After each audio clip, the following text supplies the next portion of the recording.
Varsity Media offers live streaming, videography, and photography services for all teams and individuals of all ages. In business since 2010, we are the trusted source when it comes to sports media coverage. If you have a big game that needs to be filmed or live streamed, or an athlete in need of action photography, reach out today and save 15% when you mention this ad. Contact us at 516-403-2050 or email ben@varsitymedia.net. At Catholic Health, when we see our island, we see extraordinary life. The most extraordinary of which is you. It's because our Catholic faith places the highest value on people. All people. It's the inspiration for our exceptional medical care with unmatched compassion. And it's why at Catholic Health you're more than a patient. You're someone's family, best friend, and a neighbor to us all. Long live Long Island.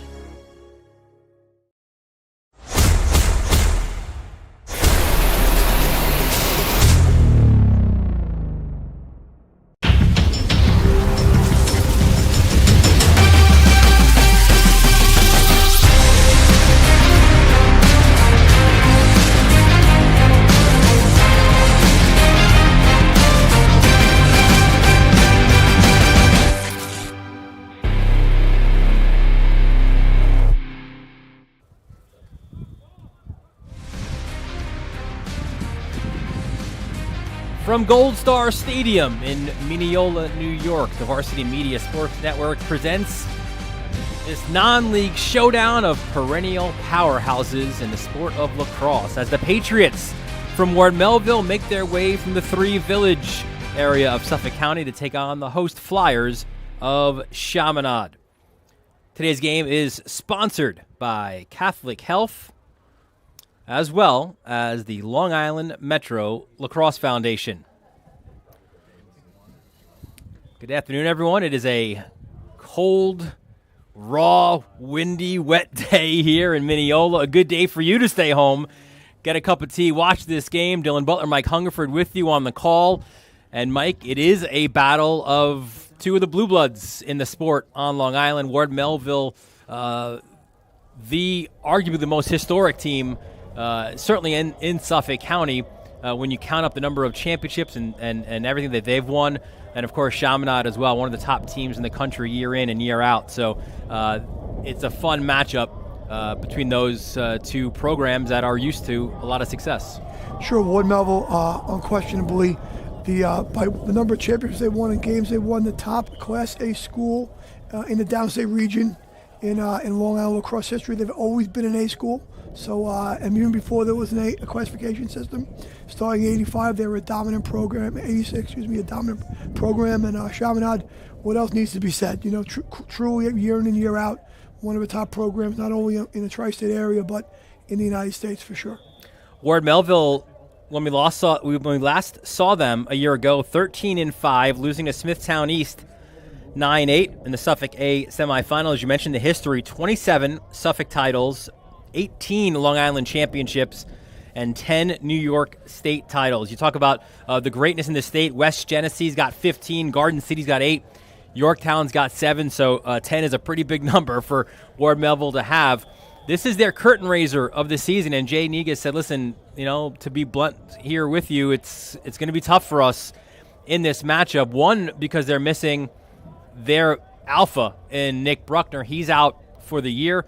Younger brother, of course, a former Duke standout, Jack Bruckner, but also because of who they're facing in Chaminade. But he said, listen, we always want to play the top competition. And I think to have a curtain raiser right away, to kind of get a litmus test and see where your deficiencies are, where things are working, I think he loves this challenge. And, of course, he and Jack Moran have a great relationship as well. Sure, these two teams have played a lot, and I think, you know, Ward Melville, the willingness of Ward Melville, one of the few public school teams in the tri-state area willing to play Chaminade. I give him a lot of credit for doing that because, you know, private school program can draw from a lot of different zip codes and very, very talented. So he's willing to put his guys up from the Three Village School District against that, just to see where he's at, and a litmus test of improvement, and not afraid of maybe inspired to win the game, but certainly not afraid of losing it. I think that says a lot for who he is as a coach. But he'll take what goes on today if they're not successful and go back and build on and say, hey guys, we won't have to play anybody this good the rest of the year. This is what we have to do to get better to win in Suffolk County Class A, and of course the Chaminade guys, they bring a lot to the table, game in and game out.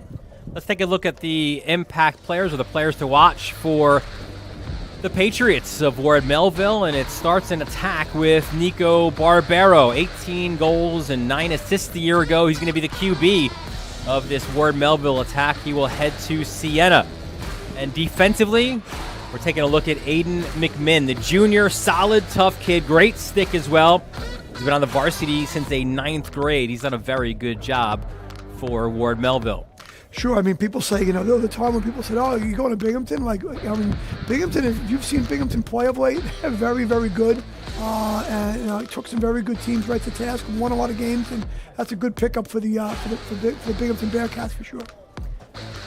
Chaminade, this is game number 2 on the season for the Flyers as they huddle up just before the start of this one. When we spoke to Jack Moran ahead of this game, he was walking his dog. He lives out in the Three Villages, so it's a close connection between these programs. His wife had worked as a nurse for upwards of 30 years at Ward Melville as well. Chaminade 0-1. We did that game, their season opener, a 12-10 loss to St. Anthony's. But in our conversation with Moran, he said, look, he liked what he saw in that game, right? It was a great test for them in their first game. Correctable mistakes. Felt there were a few mental errors in that one, but overall liked what he saw from his team. Sure, it was their first game out. St. Anthony's had a game before that against Culver. I think whenever you play your first game, you learn a lot about just the nuances of play. It's scrimmages, but they're not games. And they did a lot of good things in the game, and they came up 2 goals short against arguably one of the top 2 or 3 teams in the country.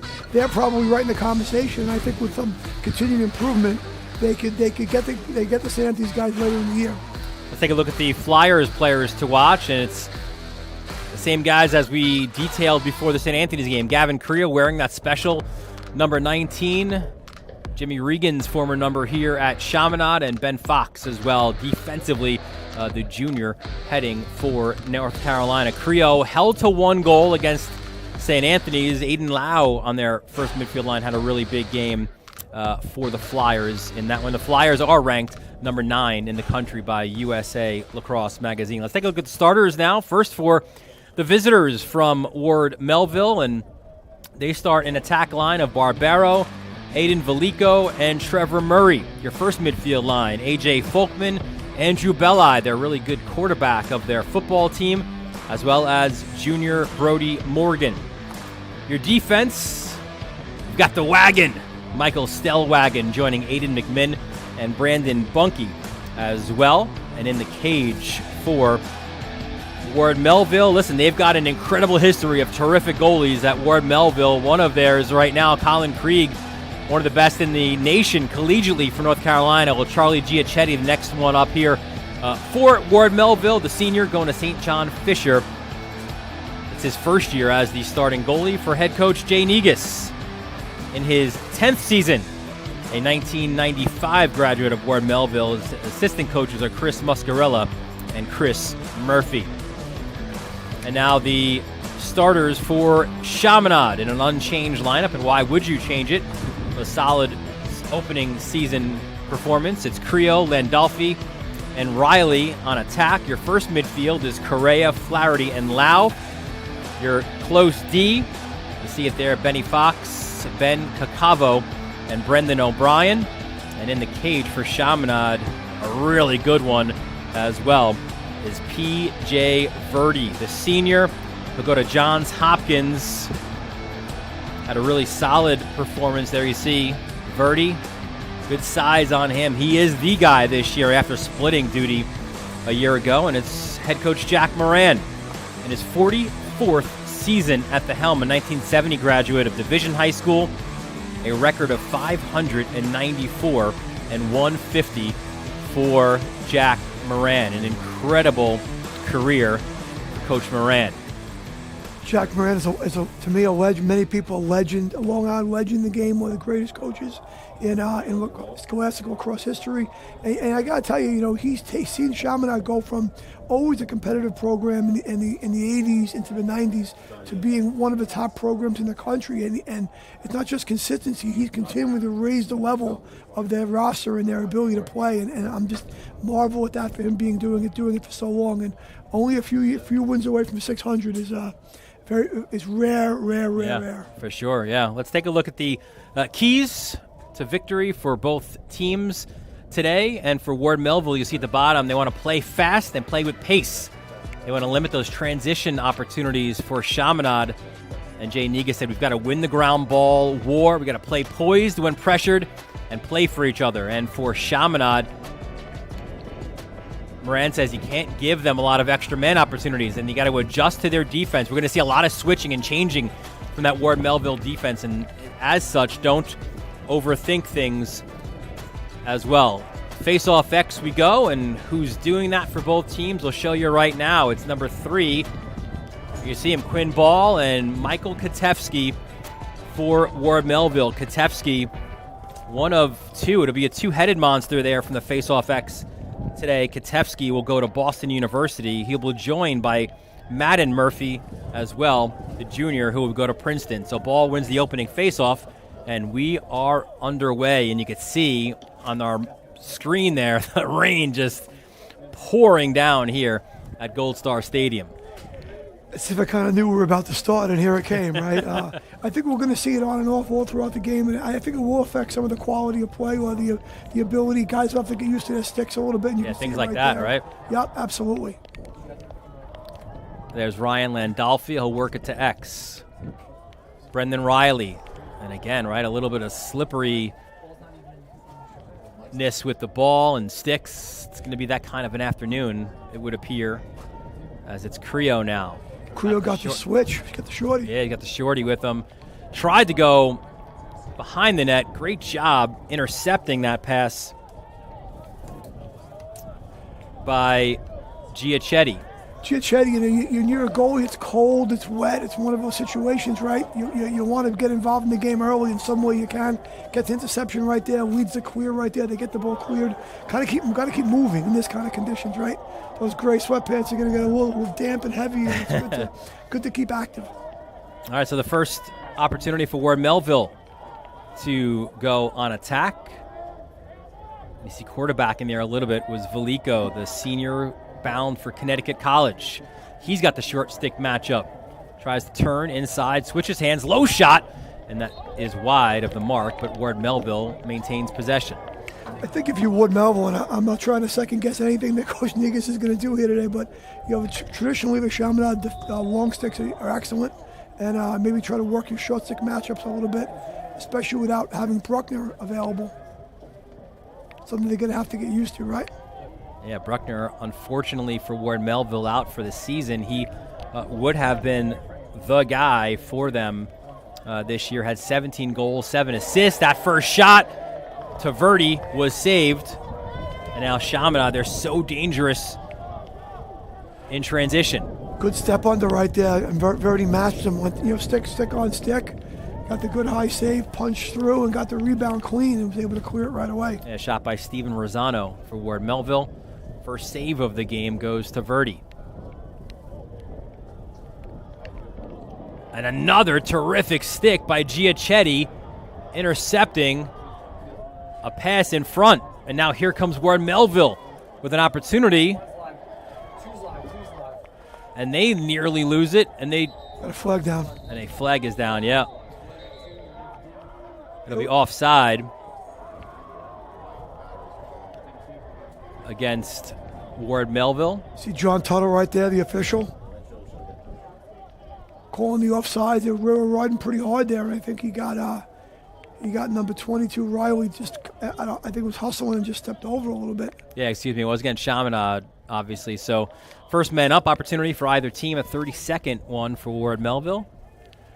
It's either Riley or Creo. I'm not sure which one. But I mean, they're hustling. I think it was Riley, yeah. Got to put the brakes on a little bit, right? Good size. You see Brody Morgan, the junior, big lefty up top. Started in a 1-4-1, kind of rolled out of it. Here's Barbaro, who'll quarterback from there this year. Back in the 1-4-1 look right now. Morgan, bouncer, Verdi the save. And he does well to make sure there's no rebounds. That's one of those slippery wet ball kind of shots that could slip by you, if you're not careful, and Verdi moving up to the task. I like the idea too, Mike, on that, knowing that the turf is wet and unpredictable, right? You bounce that one and make it a little more difficult for Verdi. Sure, there's going to be some, some interesting bounces, but depending how much rubber there is, these kind of turf fields are on now, with the rubber in them, it depends how much rubber there is. It really does affect the quality of the bounce, and you might get a little skid more than ever before. So Landolfi comes out of the box. We are even. Correa. Wow, what a cut to the cage, and the goal by Pat Flaherty as Chaminade takes the 1-0 lead. They just got a little mismatch there. Looked like Ward Melville. They had two players on the ball at one point, and they slid. I'm not sure they covered back up on the backside. He took that opportunity. He probably could have shot that from time and room, but stepped through a little bit and put that into the goal. So Flaherty gets his first of the year, and Correa gets the assist. This face-off is won by Ward Melville, and we see right away the switch as Madden Murphy gets that face-off win. Yeah, Melville with that two-headed monster at the face-off X, and we were saying before the game, right, Dylan, sometimes it's just matchups. Guys against certain guys have more success than others. It's hard to explain a little bit, but why certain guys are better, because it's just a matchup thing. Now that they're going to go back and forth, I think a little bit Melville trying to see who's got the hot hand. Well, I think early on, Jay Niga said, at least to start, we're gonna show the different look on each face-off, and then maybe, as you said, kind of see where that leads us. As it's Barbaro now quarterbacking from X. Up top, that's Nick Gaffney, part of that second midfield unit. Terrific football player for the Patriots. Big, strong kid, Gaffney, very athletic. I kind of thought the way that he runs in the football field, that could be your one-man clear, right? You could just get him going and move the ball up the field. Brody Morgan, about 6'2", terrific competitor. Another bouncer from Morgan. That one wide of the mark. You can see there Verdi with some good angle play. Doesn't really give him a lot of net to look at. A thick kid, Verdi, and it takes up a lot of the cage, plays his angles really well, the Johns Hopkins commit. And if you know him, what a great kid, too, on top of it. A lot of fun to be around, and I got to coach him at Under Armour, and he's a guy that I think the guys in front of him, the defenders in front of him, he's a player that the guys want to play for. Jaron Pop, skip pass. Gaffney looks to just beat his man, cuts inside. Gaffney switches hands, and Verdi climbs the ladder to make the save. Three good saves by Verdi so far. They don't get the clear. Unsettled, low shot by Barbaro. The fourth save of the game for Verdi. Yeah, I'm not sure that low to low that's a little easy for him there, but the Melville guys are riding really hard right now. And how about the stick work there by Dan Constantino, wearing that special number 44 for Ward Melville. Some great guys have won that one, boy. Oh, my goodness. And there you go, the failure to advance. Constantino and the guys get the job done, and you mentioned it came off that aggressive rod. Sometimes when you're clearing it, the ball gets to a certain player, a defenseman or a mid, depending who's running, it's going to get it out, and it just doesn't match up right, and the clock is working against you, and it causes a turnover. I think that was the case there. They had a pole in the middle of the field, and Constantino was able to go, pole on pole. Always a better matchup for the riding team than the clearing team when that happens. Almost always. Jaron Pop, number 9 there. You see him. He's committed to college as well, but it's Sacred Heart Volleyball. 6'4", and really Negus loves as that lefty shot by Morgan is wide. Loves Pop's competitiveness, and listen, volleyball takes him away a lot of times from lacrosse, but he wanted to be out here, wanted to compete with these guys, and just brings that. Sometimes it doesn't matter the sport, you have that mentality, and that's what he brings to this second midfield line.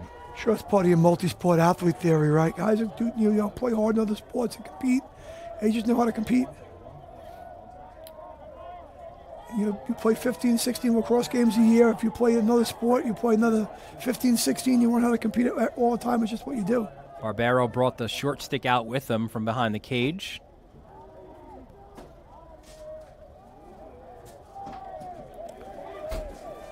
They've got underneath a couple times from that same spot, from that low lefty wing, and just haven't been able to put it home. Pole to pole on the clear. Opportunity now. Spinning is Creo, turning behind the cage now.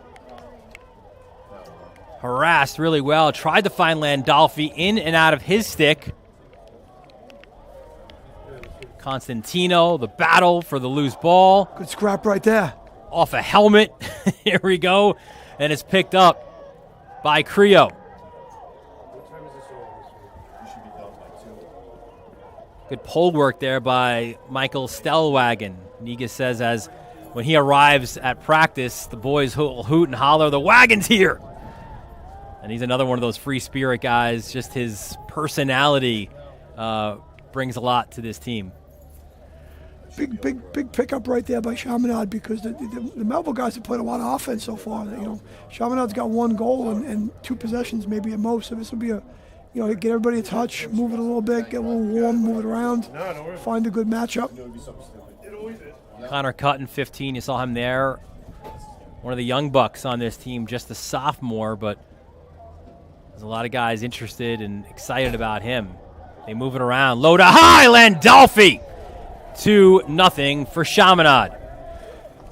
Cotton, only a sophomore, but does a good job just moving the ball within the offense. And sometimes the best play is just throwing a single, right? It's one thing to throw a great feed, sometimes it's just good to throw a single to the next man.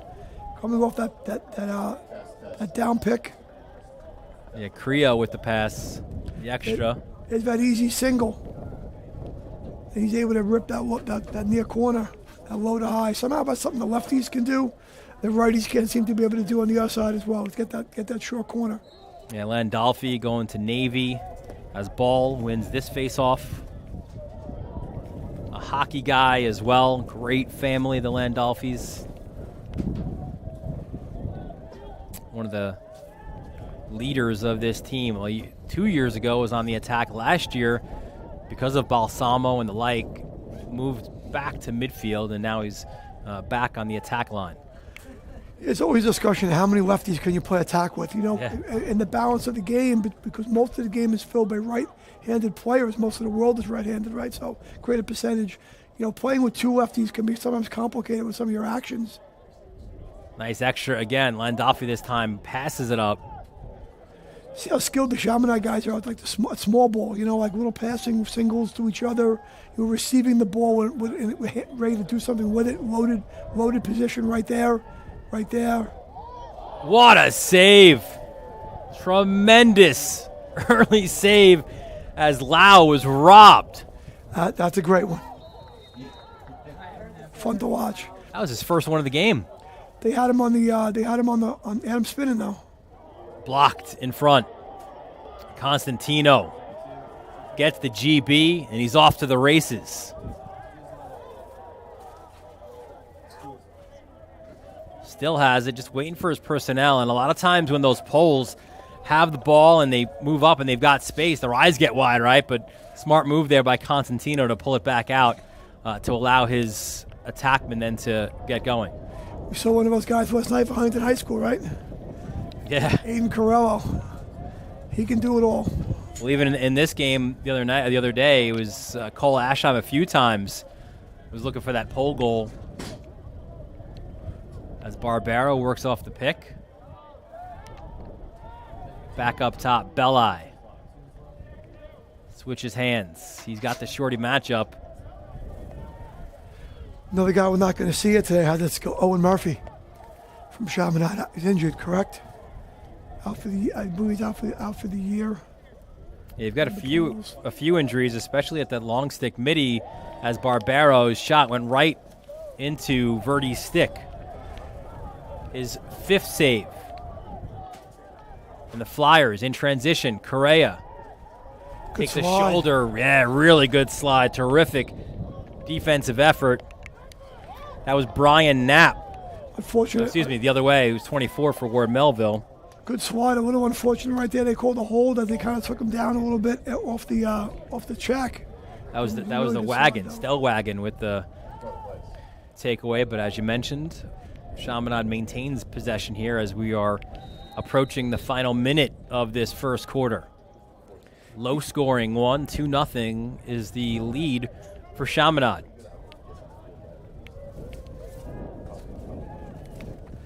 He arrived there early and with a purpose, that's for sure.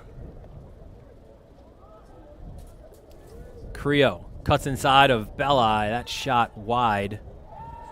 Backup was there. 39 seconds left in the first quarter. See if the Chaminade guys get that ball moving again like they had it before. They had that thing really spinning, which was fun to watch. Best parts of the game is just the ability to make passes and get the defense. The ball will always move faster than the defenders if you get it going. Turnaround jump shot and the goal, and Dolphy gets his second, and it's a 3-0 lead for Chaminade. When Dolphy just circling up in that high crease area, right? That it's the low crease right above the goal line.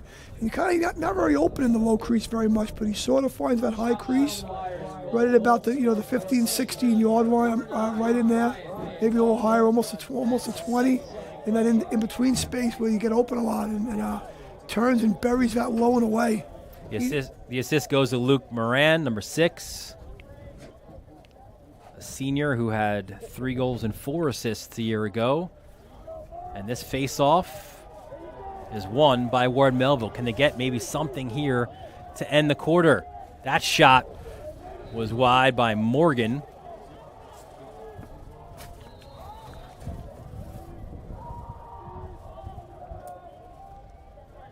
Nine seconds. A little bit of high stick there, and back up top.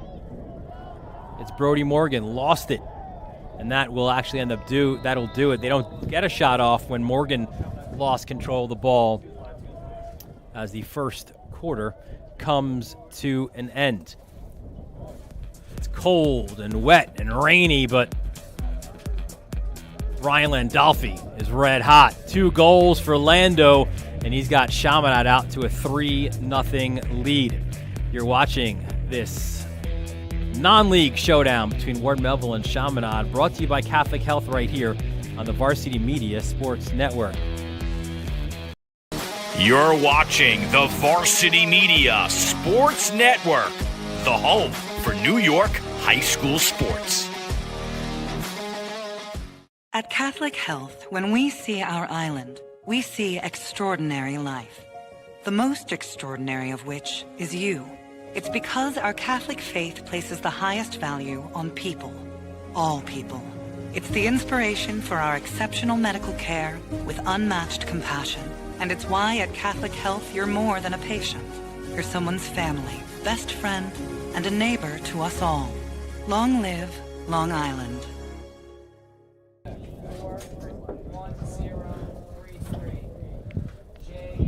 We're back here.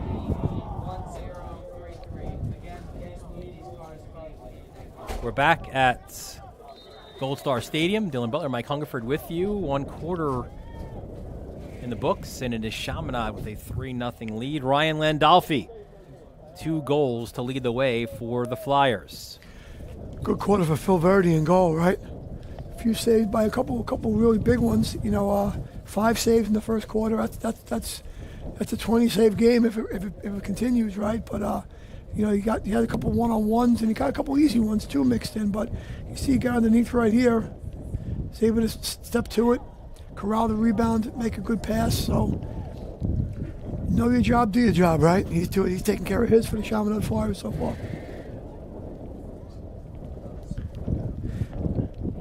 Tell you, I didn't notice it on the screen, but it's windy out there. Yeah, and you can hear it a little bit too. You're picking it up in the mics as we go back to the face-off X. It's ball again. We did see Alex Choi at the end of that St. Anthony's game, and another nice win.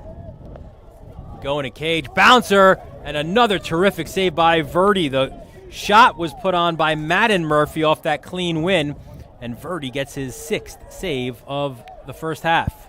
It's just such a risk-reward thing with the face-off guy going to the goal, right? You do see the face-off men score, and they score goals. Generally, the defense holds and lets them get pretty far in because they're shooting with the face-off stick, and it could be a little bit off. But if you won Melville, possession time is pretty important, and even though a goal would be nice, that's your face-off guy shooting it, so maybe possession is just as important. I don't know. The one thing I will say in our conversation with Negas about Murphy, who did score 3 goals a year ago, extra pass, terrific look in front, but just went wide. It'll be Ward Melville ball. He says that because he has that kind of tricky release, a lot of times goalies don't know where he's going with the ball. So I think he gives Murphy then the green light because of that. Sure, absolutely. I mean, there's definitely, like I said, a risk reward and different theories about it, but it's got Wood Melville offsides.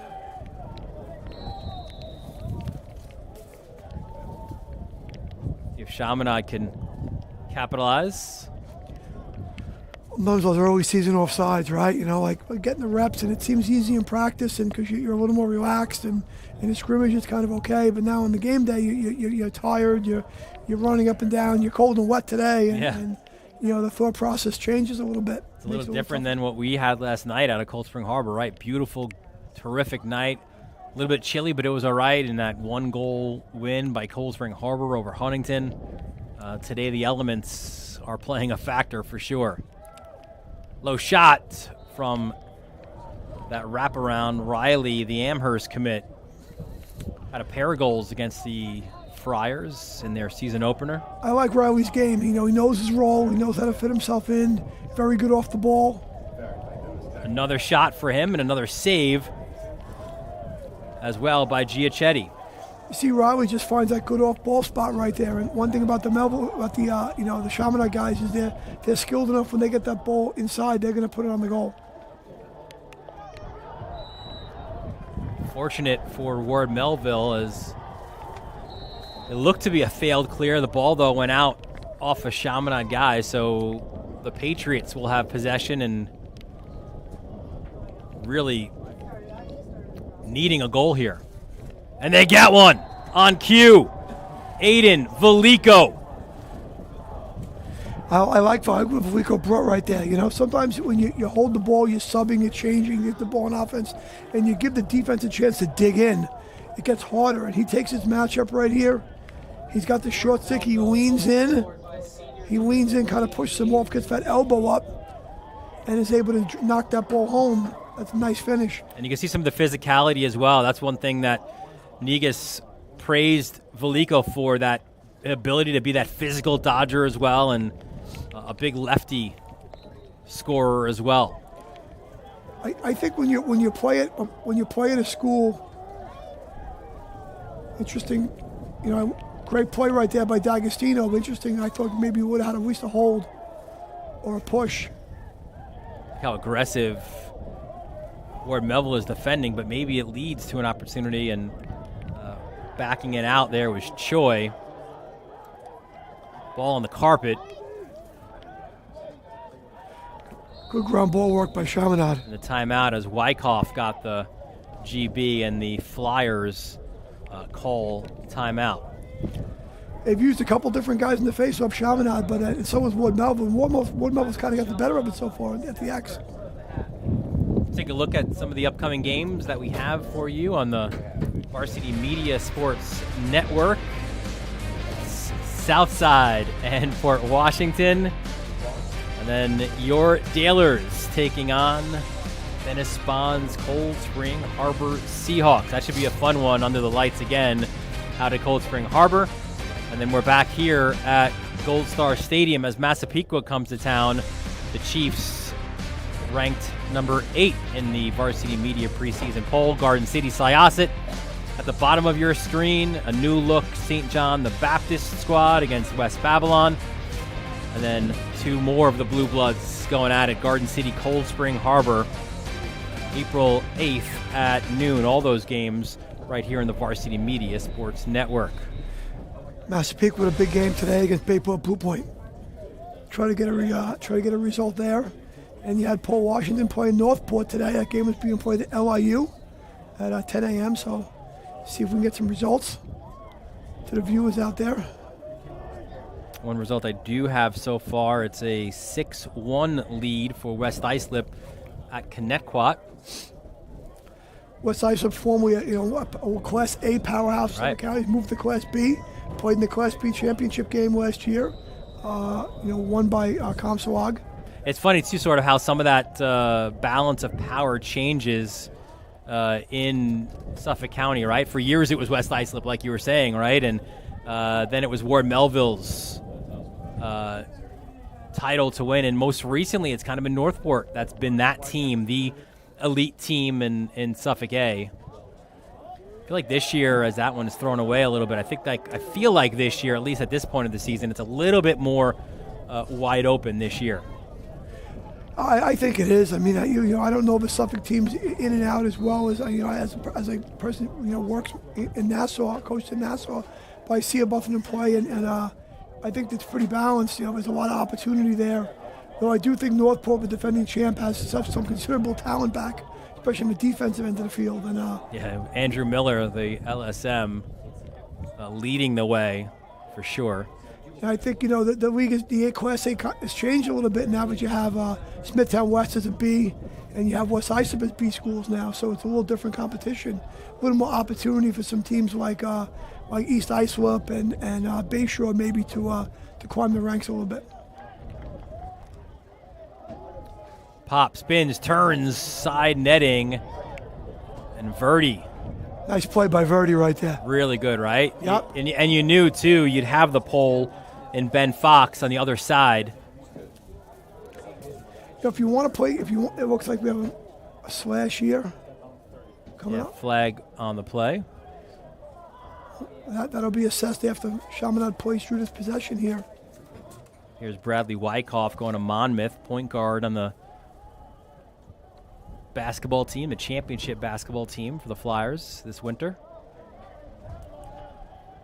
Takes his man to X. Wyckoff wraps around, that shot wide, and we will now have that penalty assessed. It'll be a 30-second penalty. Oh, there's only 30. There you see it. Gonna call here.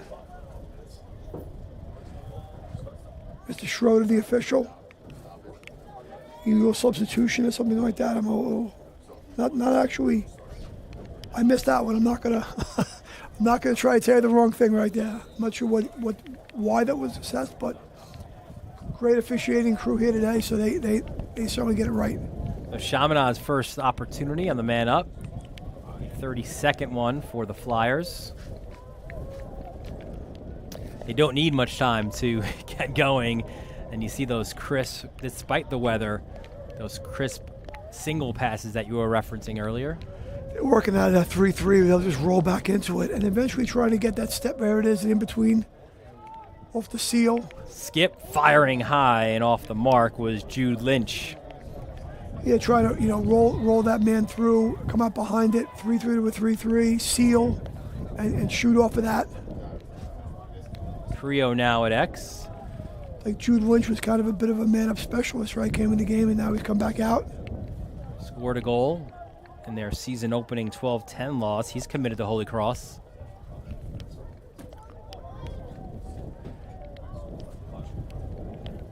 A two-man game at X. Cutton spins there.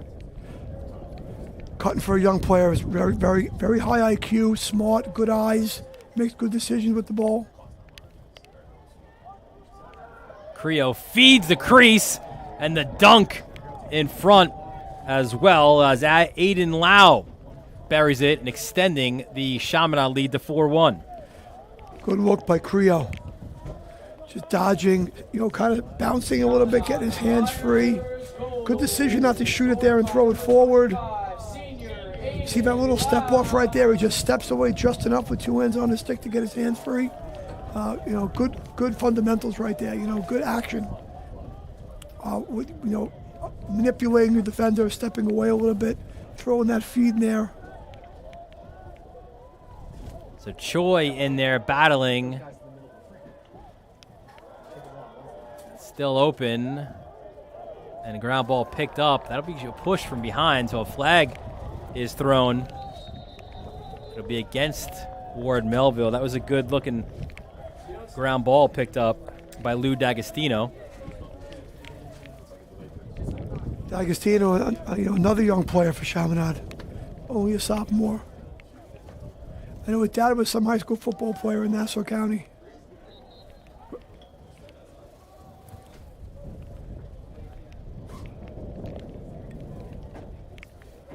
So second man up opportunity for the Flyers. They are 0 for 1.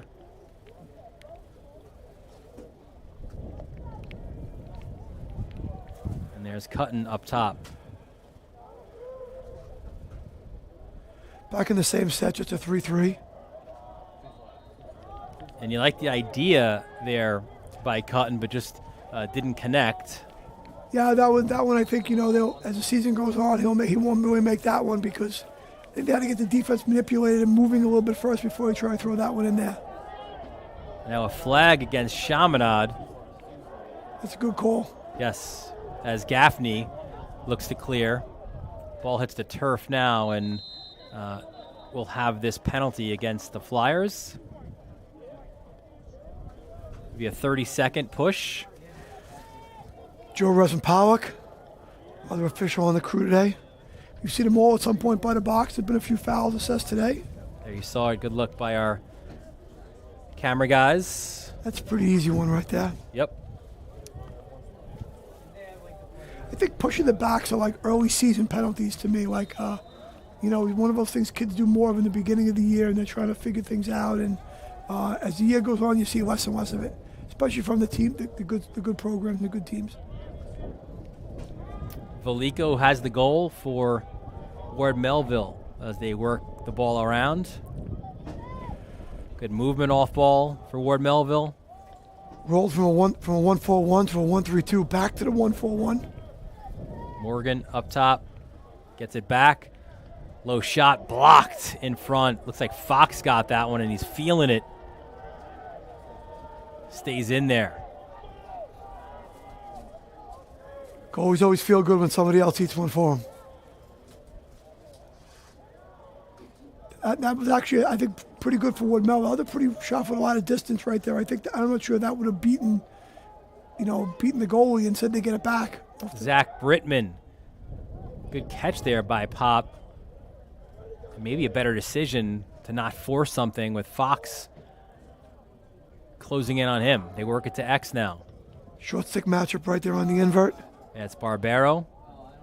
Every team plays the invert a little bit different defensively. I think when you go into an invert, you got to see how the team you're playing against is assigned to play. And now it's a little bit two-man, a little big little right there. A little two-man game. Inside row, Barbero, low shot. Saved by Verdi. Ball loose. And the Flyers come away.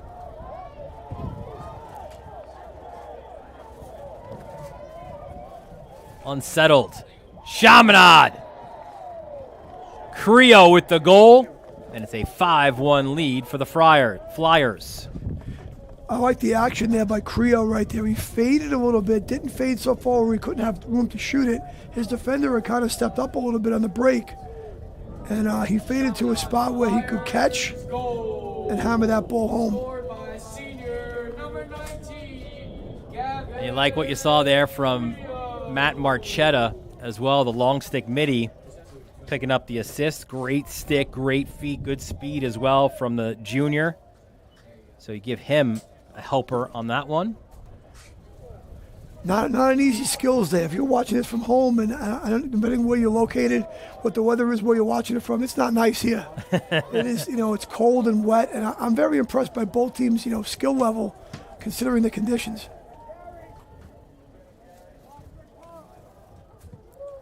So Chaminade off of that Creo goal, his second of the season. The guy scored 36 a year ago to go along with 26 assists. Bound for Richmond.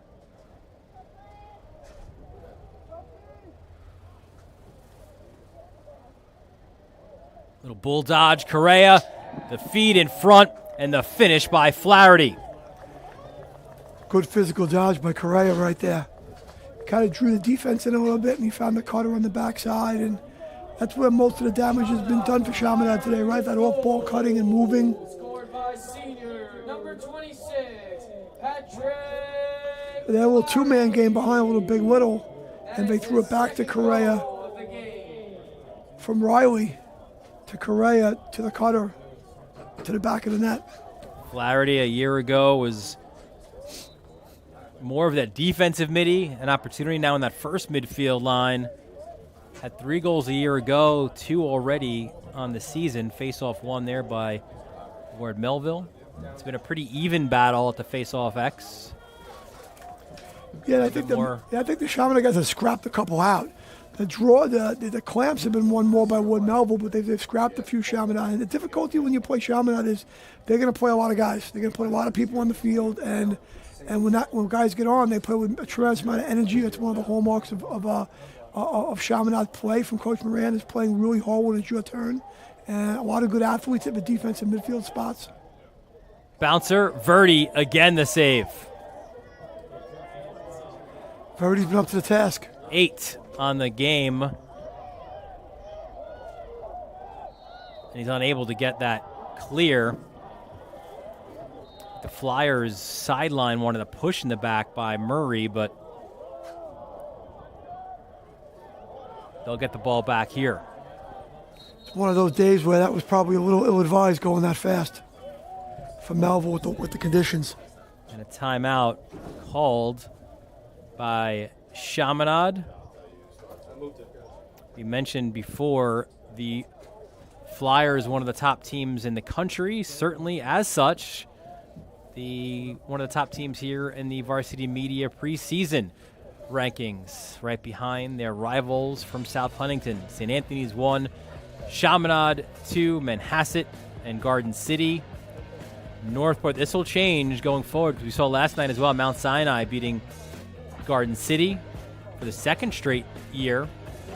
Good win there under the lights at Farmingdale State College. Shore and Wading River, a team that we expect a lot from this year. Cold Spring Harbor with that win over Huntington, a 1-goal game. I think we're going to see a lot of movement in the poll, because it's going to be a lot of teams beating each other this year. I don't, maybe other than the top with the St. Anthony's, I don't know if you're going to see a lot of teams go on a really big run. I think there's a lot of parity this year. Well, I think also in Nassau County, the previous years we were playing 15 games. We was allowed to play a 16th game last year, like Suffolk does. So now, all 50 teams in Nassau are playing a 16th game. That's, one more game from every Nassau team, and so it's a chance to play. All those games are non-league games. It's a chance to play somebody else again, find another game to play, and you see a tremendous number of really good matchups early on between ranked teams or teams that are higher regarded, and so you're going to have a lot of this. That could change every day. You could flip it around a lot, and I think last night you saw that Mount Sinai came back in the fourth quarter to beat Garden City. 2 pretty equal teams, so they could be in the same. They could share a spot. They're pretty close. So off the timeout, good one there as well by Chaminade, right? You want to set things up here for the final 147. You've got a 6-1 lead. Well, it just ran that ball over, but it was a little more than a minute and change. It was gotten a little helter-skelter, right? You're a pretty commanding situation at 6-1, and just control the game and manage it, and let's get to halftime. Get one more or get to halftime. Peter DeBuscher up top. One thing that Moran said after the St. Anthony's game was, we didn't get a chance to really utilize a lot of our second midfield as much as we wanted to. Obviously, tight game, close game. You want to go with the best 6 that you have. Another penalty against Ward Melville. So we expect to see some more of the Flyers' depth in this game. Sure, Chaminade generally plays 2 solid, very, very solid midfields.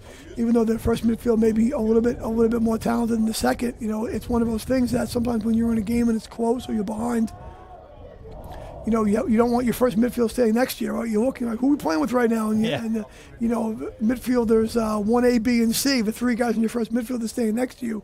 So in a tight game, it's a lot apt for coach to put them back in the game a lot more if you can, especially Chaminade playing with defensive middies.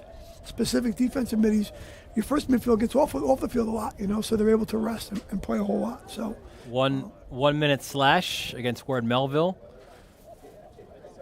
tough foul on Melville right now. They got to play man down here with the last minute of the half. And you'd rather not dig a deeper hole for yourself if you can help it. Here's Cutting up top to Creo.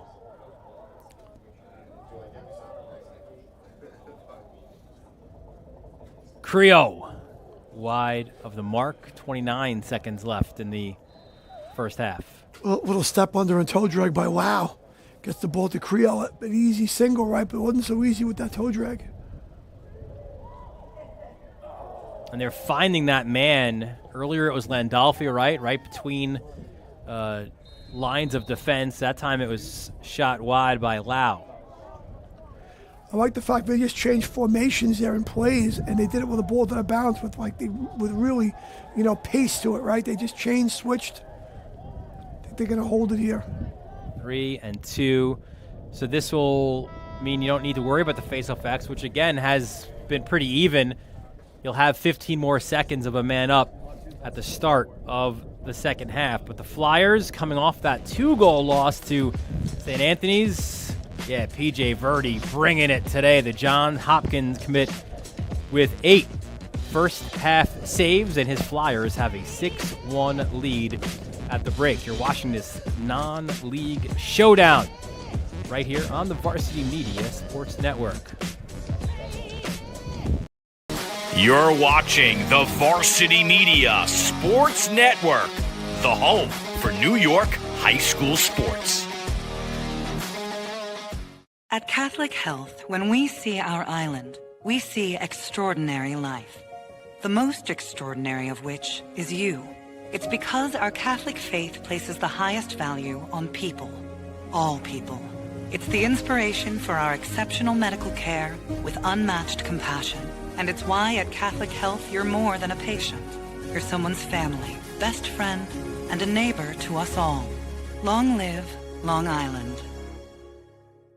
Varsity Media offers live streaming, videography, and photography services for all teams and individuals of all ages. In business since 2010, we are the trusted source when it comes to sports media coverage. If you have a big game that needs to be filmed or live streamed, or an athlete in need of action photography, reach out today and save 15% when you mention this ad. Contact us at 516-403-2050 or email ben@varsitymedia.net.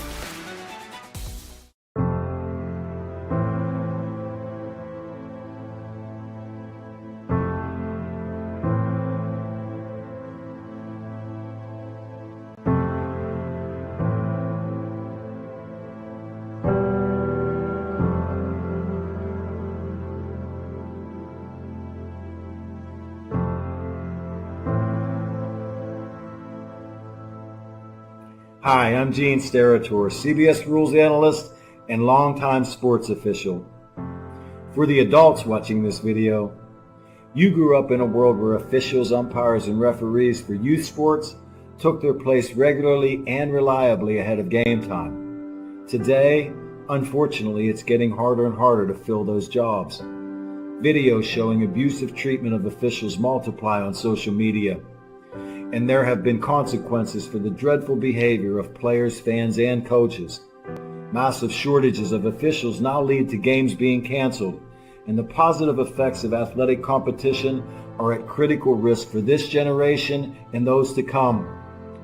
I'm hoping we all can begin to see youth competition through a different lens.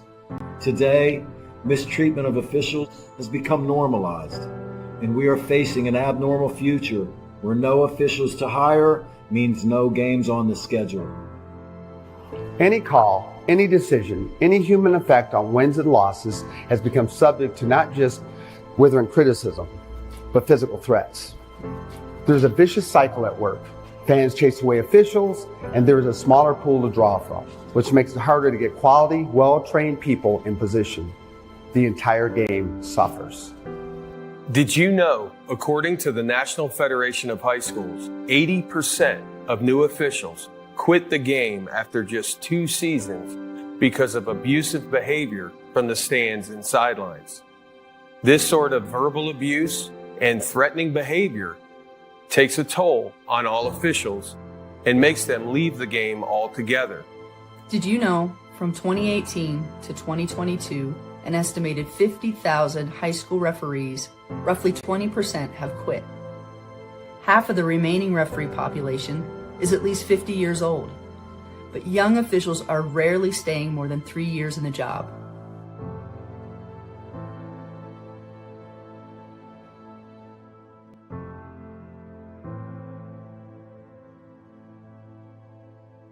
If the number of officials working contests in all sports doesn't begin to increase, there won't be enough officials to work the games.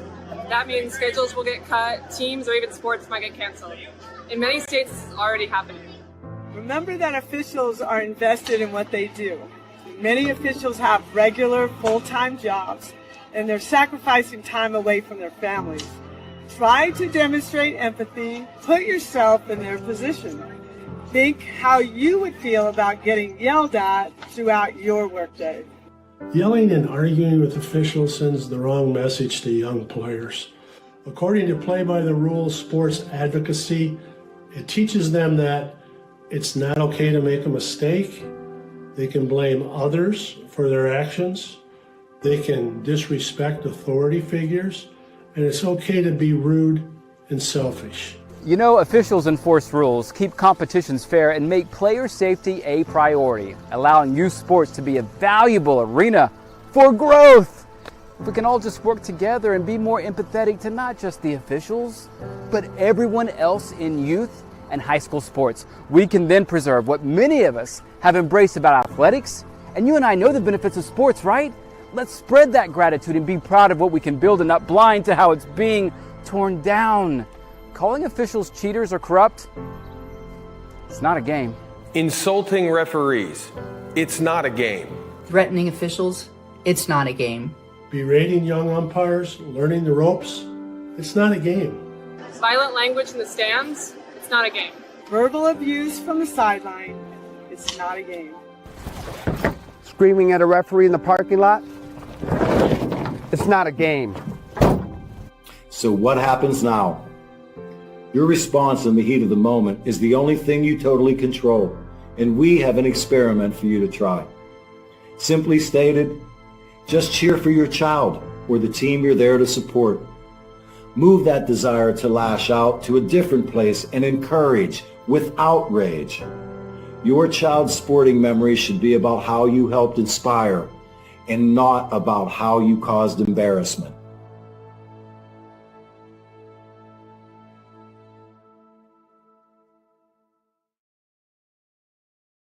Now is the time to order a college recruiting video with Varsity Media.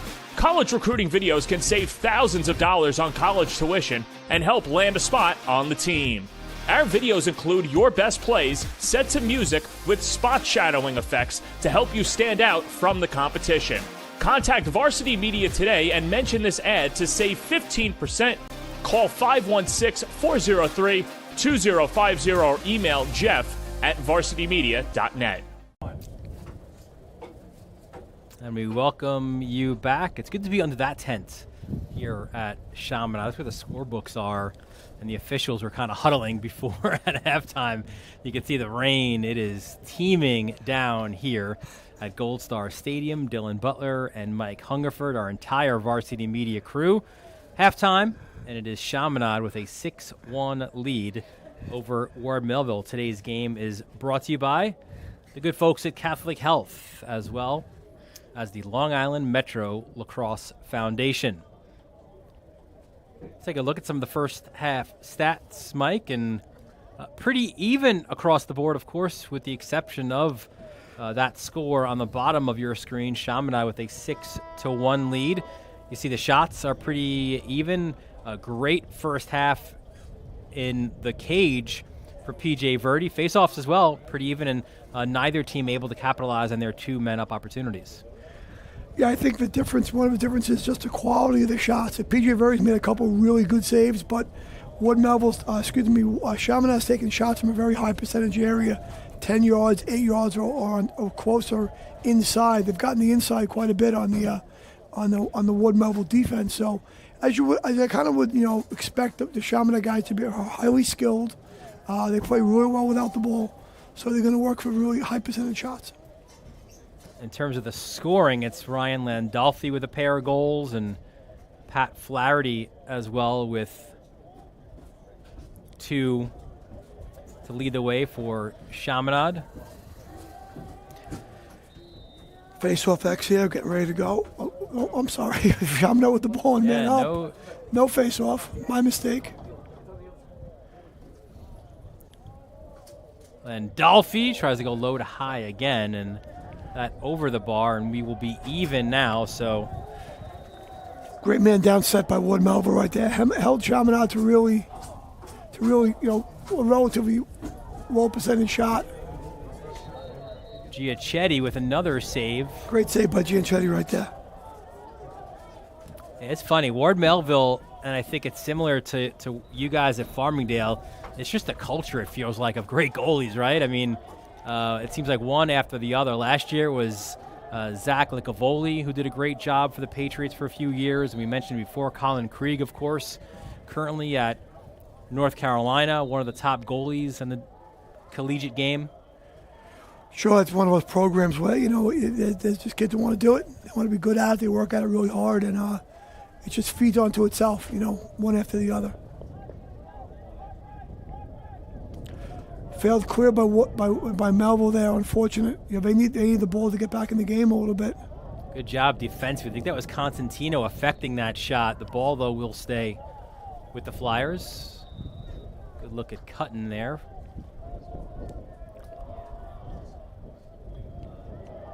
And eaten up. And right into the pole stick. Good job defensively there by Stellwagen. And good job not trying to get too far up the field to get pinned and lose the ball. He circled back, got one to his goalie. I think that's the other thing that you get, too, with Ward Melville, right? You get great goalie play, but you also get guys who are fundamentally sound, right? And I think that's certainly a credit to Negus in his 10th season and his assistant coaches, but also of that culture, that three-village culture that you have out there. Absolutely, and if you want to play fast and score easy goals and get the ball out, the goalie has to be a part of the clearing game and have to be pretty skilled and do those things. And Ward Melville's had those guys for many years. Terrific goal by Nico Barbero. Took a step, Mike, goes topside and stings it. It's a 6-2 ball game. Good play by Barbero right there, getting around his defender. You'll see the replay. There's Belli with the pass. There's the hitch. Yep. Steps around him. And just kind of gets Verdi stepping towards his left. His feet are kind of moving, and he makes him go back to the right. And whenever you get the goalie having to move a little bit, it's certainly going to help you quite a bit with shooting percentage. The Wings are involved on this face-off. The scrum is still open. Constantino throws a check, and Ball will get it back. You need those wing guys sometimes to get your face-off percentage up, right? It's not just the draw men winning the ball. The wing guys have to get involved. They've been some pretty good scraps today, and a good ground ball there by Chaminade. So the Flyers will look to get back on the scoreboard. Gary Correa pumps the brakes, and he'll look to play a two-man game at X. Turning, firing, low shot wide. Correa was there. No, he was not there for the backup. Winning that race was Brody Morgan. It's kind of the way the ball went out of bounds. I think the Chaminade player kind of ran towards the end line a little bit, and Melville player was towards the sideline a little bit more. Made it easier to. There's Giachetti looking to clear.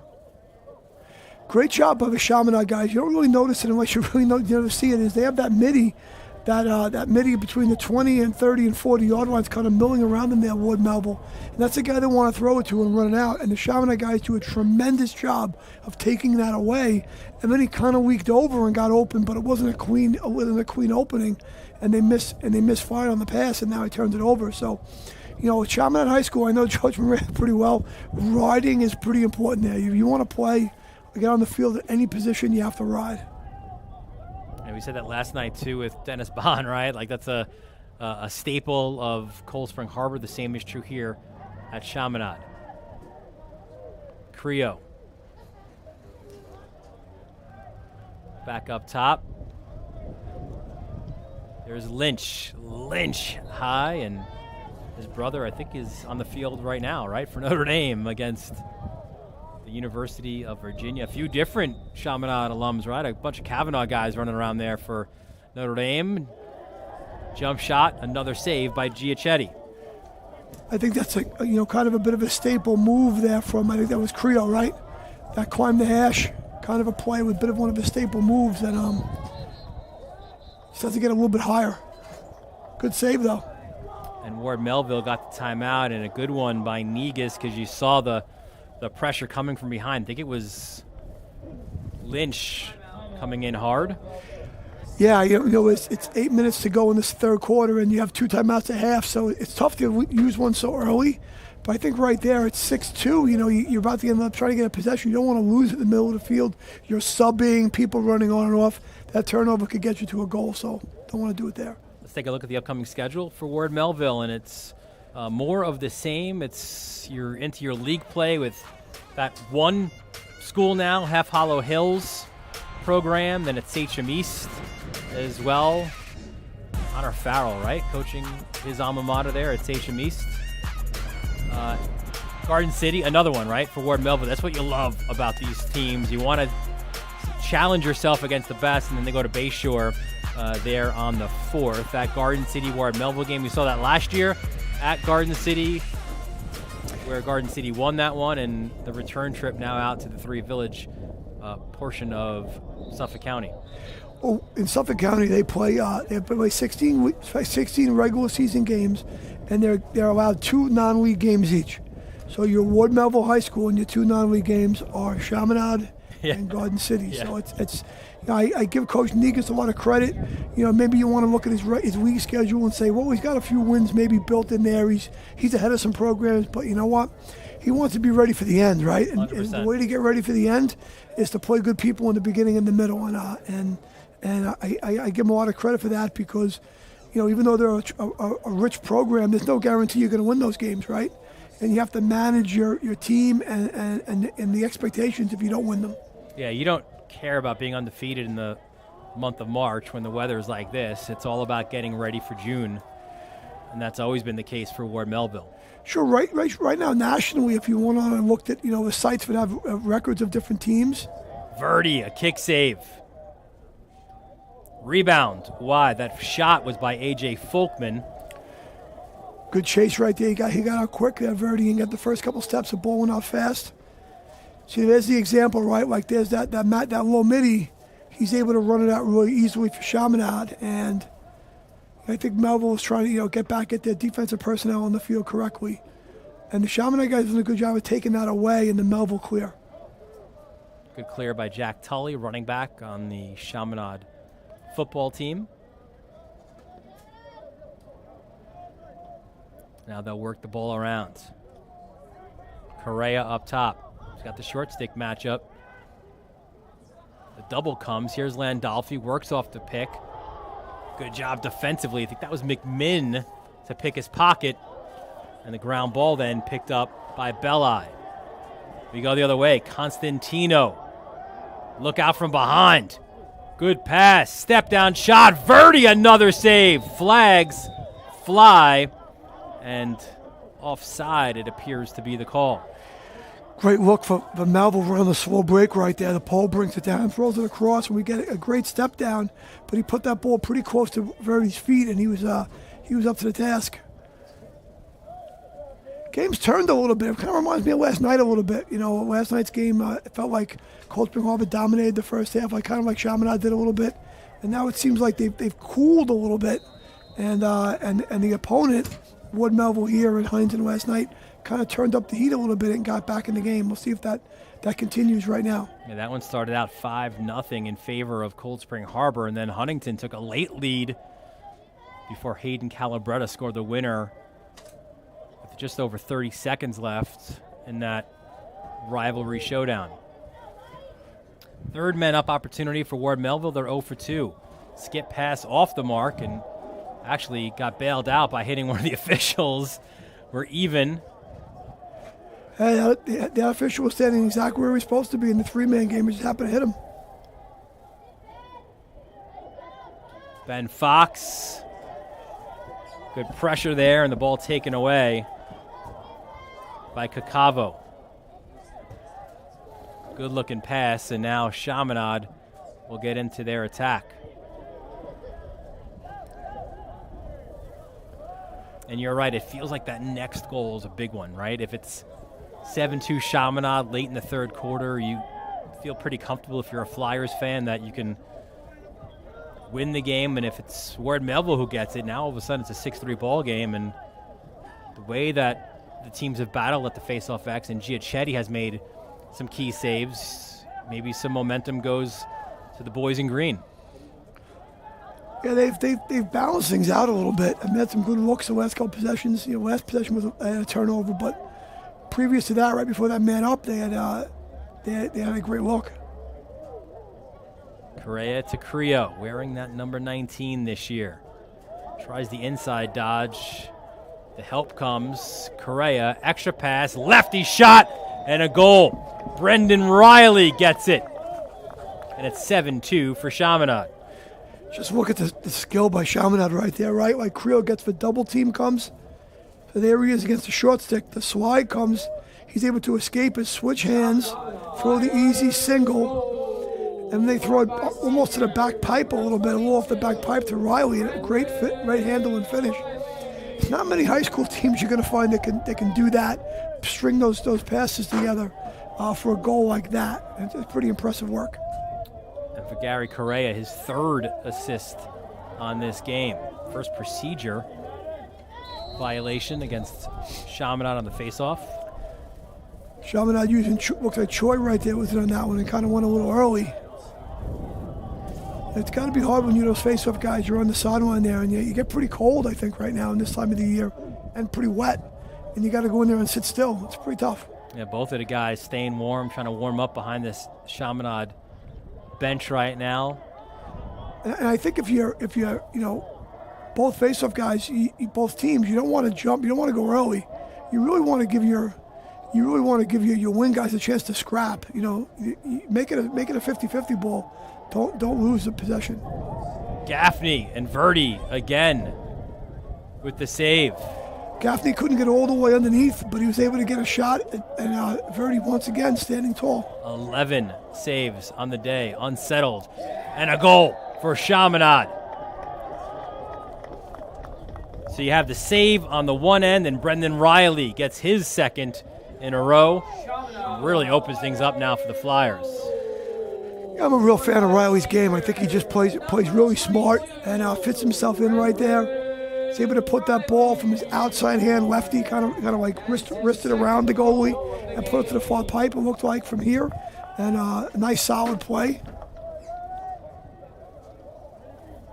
So 8-2 now for Chaminade, 3:48 left in the third quarter. Looks like Chaminade has some substitutions on the attack end of the field right now. And that's exactly what you said you wanted Choi to do, right? Goes backwards, allows his pole, which in this case was Lou D'Agostino, to pick it up. Yep, easy. Keep the game simple, right? Let your wing guys get involved. We're playing more people than they are probably, and let them get involved, and let's get the ground ball back to us, as opposed to just giving it to the team if you go early.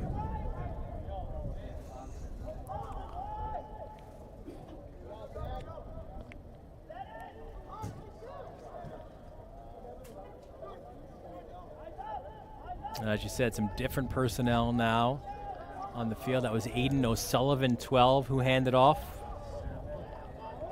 Jude Lynch sets the screen. 7 is Liam Ledwith.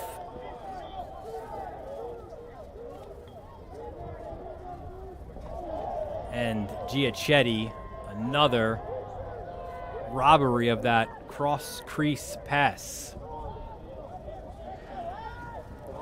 And that's one of those, too, that a lot of times you don't see that show up, right, in the scorebook. You're always thinking of just the saves and maybe the clears. But Giachetti's shown his ability to also have his head on a swivel and intercept those passes. Nice look to the crease, the fake, and the finish. Count it for Ward Melville. It was Steven Rosano with the goal. Really nice movement right there by Ward Melville. Just once again throwing simple single passes, finding the low player who doesn't take a bad shot. Finds a player in that high crease area who throws it down to the bottom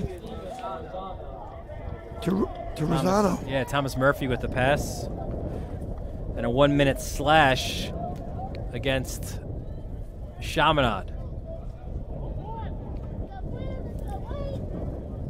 So you count the goal and the penalty as well, so it'll be a man-up face-off. Which means you've got that extra wing for Ward Melville. And it is Constantino, who was that extra wing, who does get the ground ball. Good play by Constantino right there. I mean, they have the extra man, but still, a lot of times you'll see the other team find their way to that ball, right? And it becomes a real man-up crusher when you don't get to play man-up. You have to try to get the ball back, 6 versus 5. Morgan. Belli lost it, and you got to give credit to the pole for Chaminade. Ben Cacavo affecting that. Now a steal. And there goes, looks like it's Tully going the other way. Interesting game, right? Before the Ward Melville guys were able to make 5 or 6 really good small passes to each other and come up with a goal. And there they have an extra man trying to play man up, and they get a jump out defender, kind of jumps out and puts a little pressure, and they have to throw it away. They get it back, then they get a turnover. And I know, the Ward Melville coaches will sort of be emphasized during the week when you have the extra man, manage it a little better. It's all part of being the first game, right? 100%. Final minute of this third quarter. 8-3 the lead for Chaminade, and the Flyers in no hurry here.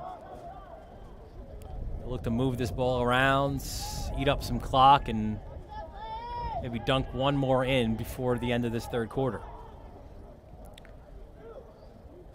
Yeah, they'll let the clock move down a little bit before they start. Correa, Constantino on him. Good pick by Flaherty, a little pick and pop. Flaherty got the short stick matchup. Downhill, sidewinding shot, Giachetti. Another save, this time denying Lau. His 5th of the game. And this time Ward Melville, they are able to get that guy in the middle of the field.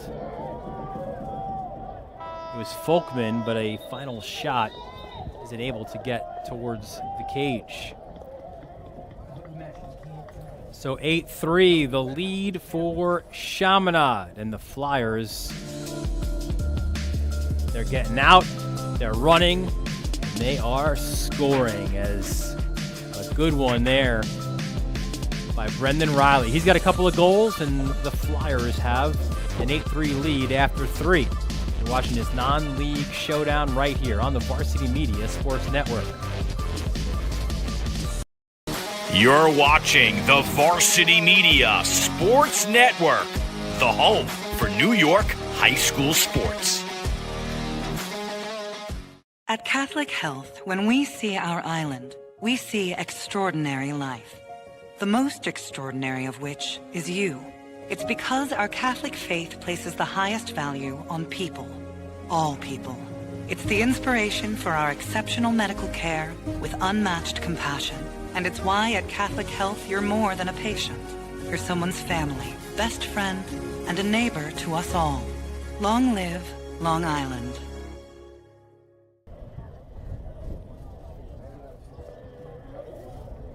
And we welcome you back to Gold Star Stadium. Dylan Butler, Mike Hungerford, our entire Varsity Media crew, heading into the final 12 minutes of regulation time. And it is Chaminade with an 8-3 lead over Ward Melville. Sure, before Dylan, you mentioned, outstanding goalie play from a history of goaltending in both these schools, and from really good goalie play today. We have a lot more goals in the game. There's 11 goals. Probably could have a total of 14 or 15 if the goalies haven't played so well. And one of Ward Melville's best, Greg Catrano, played at Brown, one of the best goalies I believe of all time. super athlete in the goal. And right now, Liam Entman. Yeah, Entman has been fantastic. He's been fantastic for a career at Notre Dame, a school that's famous for having good goalies and having a great career. And they're battling Virginia today, Fighting Irish. We invite you to stick here with us, and then you can switch over, or you watch it later, whatever you choose. Ryan Landolfi shoots it wide.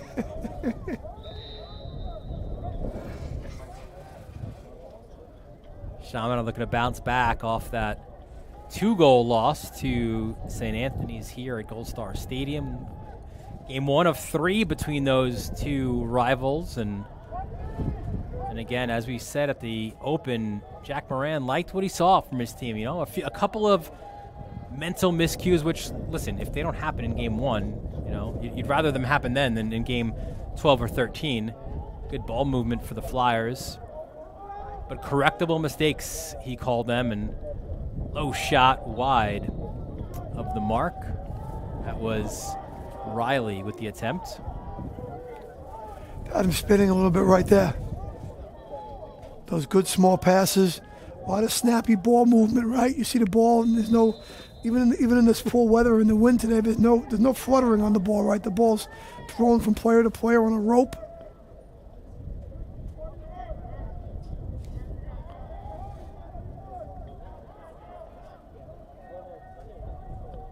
The high school season has started here on the island. Creo trying to get his man twisted up.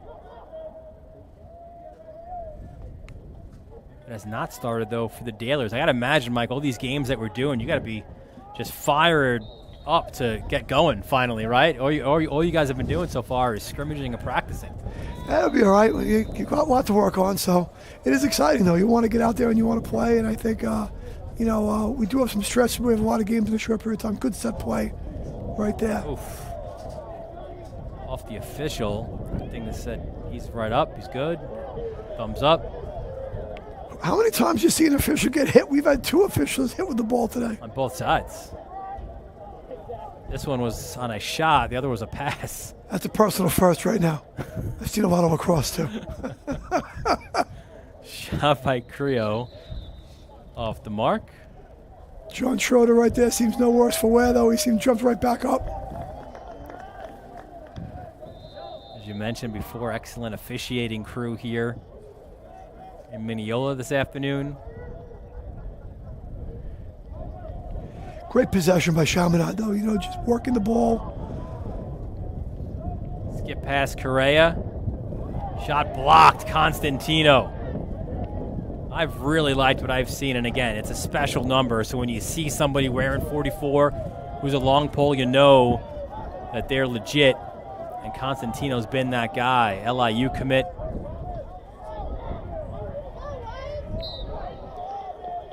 And the Flyers will get the ball back. See, that's how challenging the ball by Chaminade all over the field, and just create that turnover, and what a body contact, the ball goes to the ground out of bounds. Tough turnover for the Melville guys. There aren't many teams you're going to play in the public schools that can replicate that, the number of people they're playing with and that type of play. So that's why I think it's a perfect sort of curtain raiser for Ward Melville. Like, this is the best you're going to see. Again, no disrespect to the Northports and Huntington and other schools in Suffolk A, but the amount of talent and the type of talent that Chaminade brings, like, you're not going to see that on a game-by-game basis. No, not usually. And there's a few public school teams here and there that can match a starting group, but probably now they start bringing in some secondary level players and the depth they're going to play with. How about that one? Creo climbs the ladder, and that's what you said. His shot right there, his second goal of the game, extends the lead to 9-3. I think there was a little 2-man game behind the goal going on. And there's your pick, and they kind of come off of it, and there's a little bit of confusion as to who really is going to play the ball right there. Typical early season, how many things can you work on in two weeks, right? Sure. And that's one of those situations that they'll probably rep out in practice, Ward Melville, over the next few weeks, and won't be as big of an issue going forward. Choi went early again. Creo's not a player you can let, though, with his hands free from that spot and really look at the goal, because he's going to be able to put a good shot in the net quite a bit.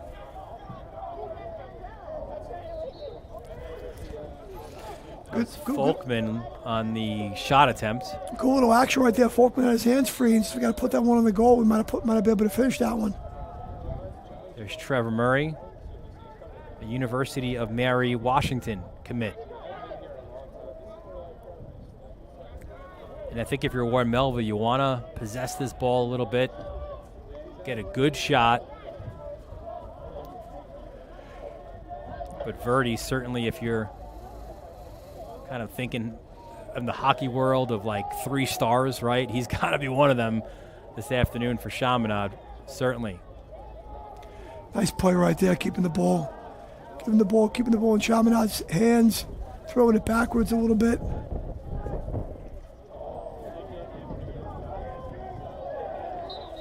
Little sloppy play out at midfield, and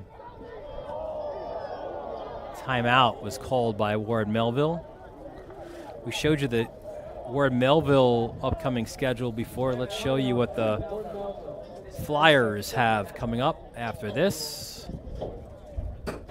There you see Massapequa coming up next, another game that we'll have for you on the Varsity Media Sports Network. And talking about Blue Bloods, right? We mentioned before Yorktown, the Huskers, the Carcaterras, and all those other guys going around, the Bowers. 7 state championships for the Huskers, so that'll be a nice game for Chaminade on the road, and St. Ignatius comes here to Gold Star Stadium on the 11th. Sure, 1 team from Long Island and Massapequa, and 3 teams from off of Long Island, and that kind of is very typical of Chaminade's schedule, trying to play some of those good non-league teams from other parts of the country. St. Ignatius coming in from San Francisco, I believe, right? And, a traditional rival. They play Chaminade guys a lot. Happens a few times, more than once. And, what's there to say about Yorktown, right? Traditionally one of the best public school programs in the United States. Produces talent all the time. You look at a roster, and there's always a Yorktown guy on the roster. It's pretty amazing. All different rosters in all divisions, there's Yorktown guys. And South Selenium, Delaware is a very strong program for that part of that Mid-Atlantic area and that Delaware region. Very, very strong program. You saw it there a moment ago. You want to hit subscribe to us here on our YouTube channel. Of course, also follow us on all our social media handles at Varsity Media on Twitter, Facebook, and Instagram. Off the timeout. And Jay Negus in our conversation said, listen, that's a shot right into the stick for Verdi. Sort all the way. The attempt by Belli. And we go the other way. Chaminade unsettled. Creo, Constantino all over him. And a flag is thrown as well. So this will be against Ward Melville once someone can get that ball off the carpet. Big hit there at midfield. Called over and back there.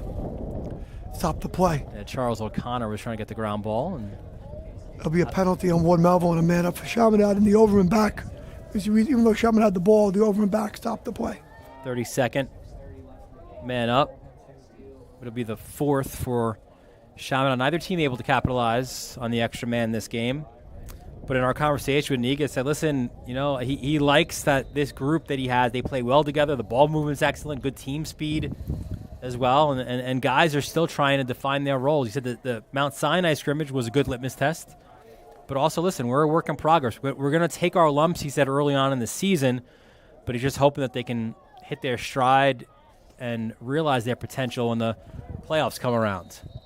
Well, the idea of winning every game and going undefeated is an interesting idea. Timeout, Chaminade. But it's not pretty realistic. Football in the fall, they play 8 games.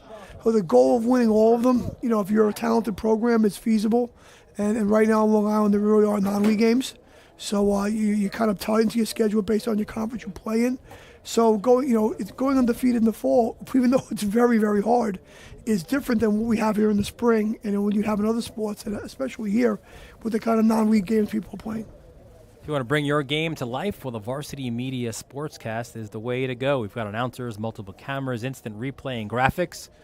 Great for your rivalry game, senior day, just general promotion of your team. Contact us, the Book of Sportscast, 516-403-2050, or visit varsitymedia.net. Dylan Butler, Mike Hungerford here with you. 6:07 left in the fourth quarter, and it's Chaminade with a 9-3 lead over Ward Melville. Yeah, Chaminade's controlled play. I think kind of throughout. There was a little dip in the third quarter where it looked like Ward Melville got back in the game a little bit.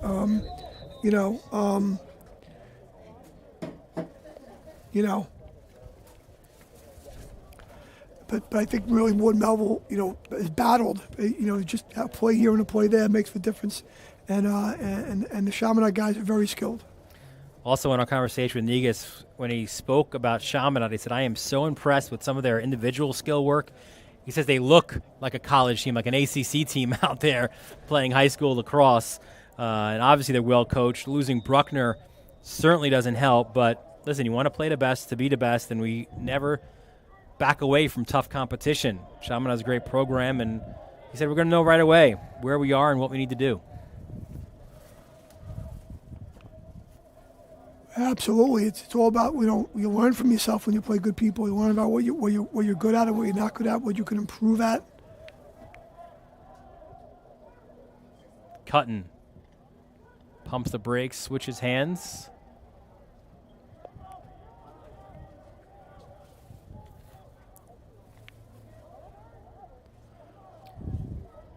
Landolfi. Chaminade's worked on a lot of his single invert and double and two-man game from behind for a good portion of his half. That's where they're at now.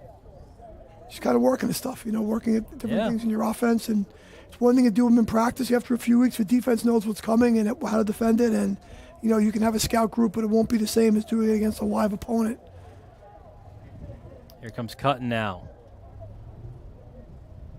Creo tried to get top side. Good job by Belli shading that way and making sure he can't get to the middle. And now he'll look to go to win the one-on-one matchup. Low pass somehow picked out by Lau, and then the finish by Aiden. A really nice goal by Aiden Lau. Good handle by Lau. Yeah, we talk about the slick conditions. That's not easy, right? Goal scored by senior number 25, Aiden Lau. And that whole movement just seems so effortless, right? Smooth. From receiving the ball and then just a little quick movement. And Lau with the finish, his 5th goal of the year, scored 3 against St. Anthony's. He extends the lead now to 10-3. Face-off won by Ward Melville. Nice ground ball. That is something that Negus mentioned as something his team needed to do in this game, is win the ground ball war. That's Brody Morgan, 11. Big athletic lefty. Gotta like the play there by Pop before off the ground ball and getting through the double team and not giving not turning the ball over.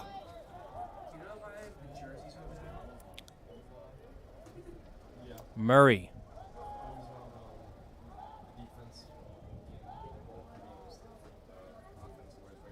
Nothing there.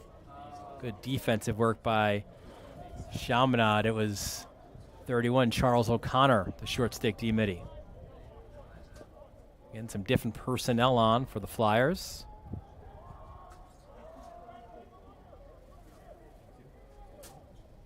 There's Morgan.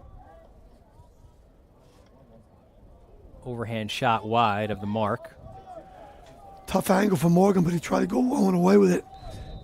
And that's one of the things that Ward Melville wants to see, just him be a little more accurate with his shooting. High school lacrosse, I said all the time, shooting is a huge, huge part of the game. Your typical high school player going to play in college or not, shooting is just, it's a huge part of whether you how many goals you score. I mean, obviously you have to shoot the ball in the cage, but your accuracy of shooting and when you have those good opportunities. Barbero hands off. Verdi. Another good-looking save, this time denying Rosano. And another flag is thrown. I like Ward Melville offense right there. Kind of they have a couple dodges, didn't take any bad shots, found a roll-off player there, and kind of he just couldn't finish it, but really, really good action. 30-second push was the foul, and here it is again, that save.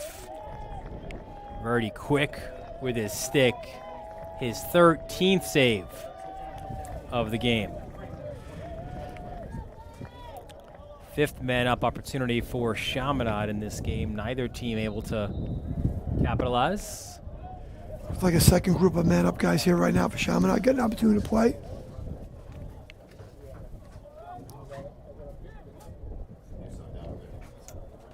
Correa.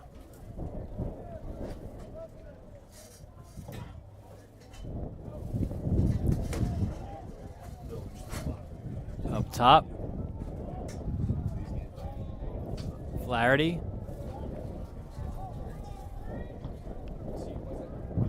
12 is O'Sullivan. Ball's on the carpet. Picked up by Luke Morgan. Luke Morgan, a guy that Moran says, Luke Moran, I should say, no relation to the head coach, but Luke Moran is a guy who has a 99.9 average. Pretty Jack impressive. Moran says, listen, what happens if you ever get a 95 on a test? He's like, Coach, I've never had a 95. That's just the sort of student that he is.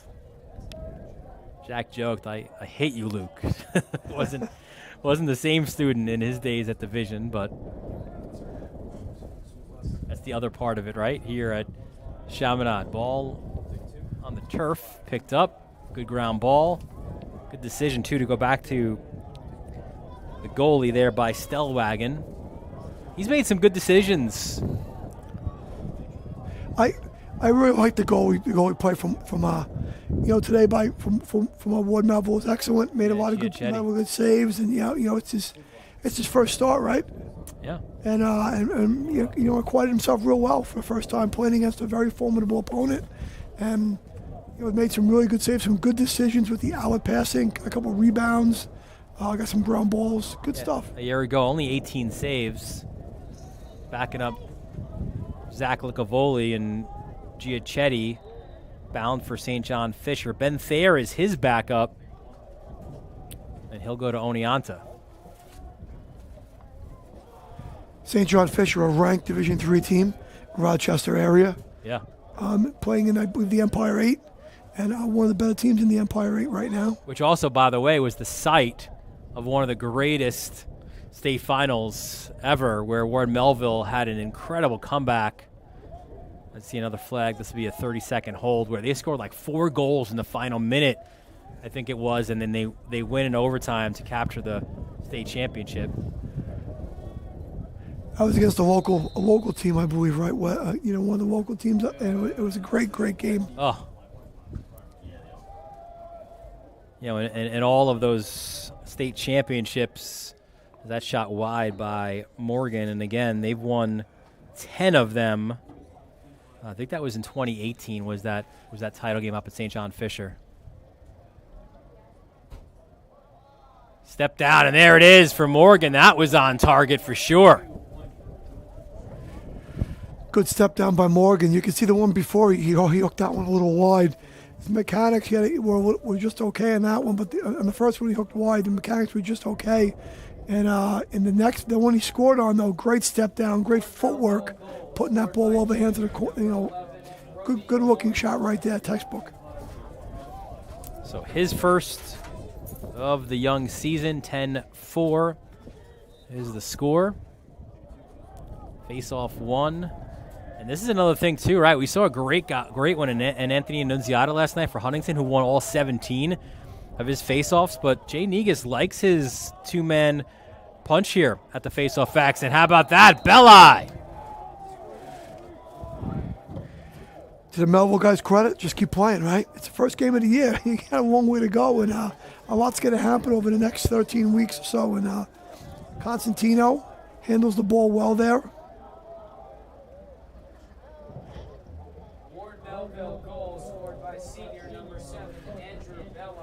gets the ball to Belli, who knows what to do with it when he has it in his stick and finish it from a good spot. But I was saying before, Katevsky and Murphy, that's a great 1-2 punch. And again, they bring different elements, right, to this position. You know, Northport's going to have a guy as well, and Hills has a guy as Constantino tries to end the game with a pole goal, and that's off the mark. But it is Chaminade who even their record on the season at 1-1 with a 10-5 win. Solid win for Chaminade. Hats off to Ward Melville. I thought that, really good showing here today against an excellent opponent, and willingness to come here and travel to Mineola and do this will pay dividends for this season moving forward. I didn't know until I got here today that Bruckner was out for the year, and I feel sorry for that. Guys won't get to play, but the Melville guys will figure out next man up, right? And they seem to have a good understanding of that already, and I think they're going to have a pretty good season. Good days from Creo and Landolfi and Riley. 2 goals apiece for those guys, and Lau had a couple, and that man right there, Verdi, what a day in the cage for him. 13 saves for PJ Verdi, and here's another one of them, Mike. He is a good one. You see, he came out of the goal a little bit there and was able to manage that rebound as well, and quick get the ball cleared. Well done. So that'll do it here from Gold Star Stadium. There you see our upcoming schedule. Southside, Port Washington. The Dalers finally step on the field. What's taking you guys so long? You go to Cold Spring Harbor. That'll be a fun one. Under the Lights, Massapequa, Chaminade as well, Garden City, Syosset, St. John the Baptist and West Babylon, and Garden City and Cold Spring Harbor. All those games coming up on the Varsity Media Sports Network for our entire crew here. And I'll tell you, man, Ron Pierre and Kamesh Boudou, they deserve a lot of credit. They are upstairs in the elements. We're at least inside the booth, but great job by those guys battling the elements. Our executive producer, Ben Turchin, who I think is home right now. He's got the slippers on, watching some lacrosse there, and Chris Sweeney, the technical director. For my broadcast partner, formerly known as Dave Franklin, it's Mike Hungerford. I'm Dylan Butler, thanking you for joining us on the Varsity Media Sports Network, and we look forward to seeing you soon on our next broadcast.